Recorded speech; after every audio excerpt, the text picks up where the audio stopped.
কবি বীরেন্দ্র চট্টোপাধ্যায় কবিতা কে সেই মানুষ, মূল কবিতা অ্যান্টনিও জ্যাসিন্টো। সেই বিরাট খামারটাতে কোনো বৃষ্টি হয় না, আমারই কপালের ঘাম দিয়ে গাছগুলির তৃষ্ণা মেটাতে হয়। সেখানে যে কফি ফলে আর চেরি গাছের যে টুকটুকে লাল রঙের বাহার ধরে, তা আমারই ফোঁটা ফোঁটা রক্ত, যা জমে জমে কঠিন হয়েছে।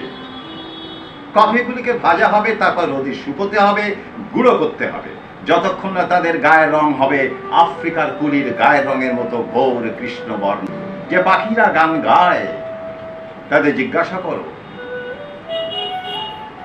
যে পাখিরা গান গায় তাদের জিজ্ঞাসা করো, যে ঝর্ণারা নিশ্চিন্ত মনে এদিক ওদিক ছোটাছুটি করে, এই মহাদেশের মধ্যকার মানচিত্র থেকে যে বাতাস মর্মরিত হয়, তাদের কে ভোর না হতেই ওঠে? কে তখন থেকে খেটে মরে? কে লাঙল কাঁধে দীর্ঘ রাস্তা কুজো হয়ে হাঁটে, আর কেই বা শস্যের বোঝা বইতে বইতে ক্লান্ত হয়? কে বীজ বপন করে আর তার বিনিময়ে যা পায় তা হলো ঘৃণা, বাসি রুটি, পচা মাছের টুকরো, শতচ্ছিন্ন নোংরা পোশাক আর কয়েকটা নয়া পয়সা।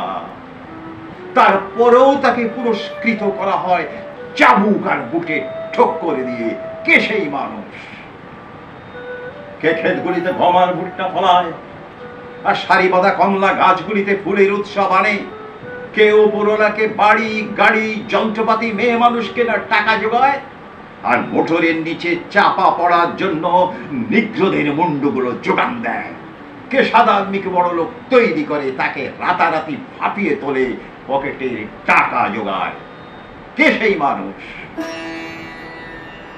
আহা, আমাকে একবার ওই তাল গাছটার চূড়ায় উঠতে দাও,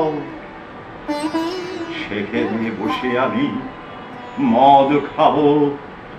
তাল গাছ থেকে যে মদ চুয়ে চুয়ে পড়ে আর মাতলামোর মধ্যে আমি নিশ্চয়ই ভুলে যাব, ভুলে যাব, ভুলে যাব আমি একজন কালো রঙের মানুষ। আমার জন্যই তো এই সব।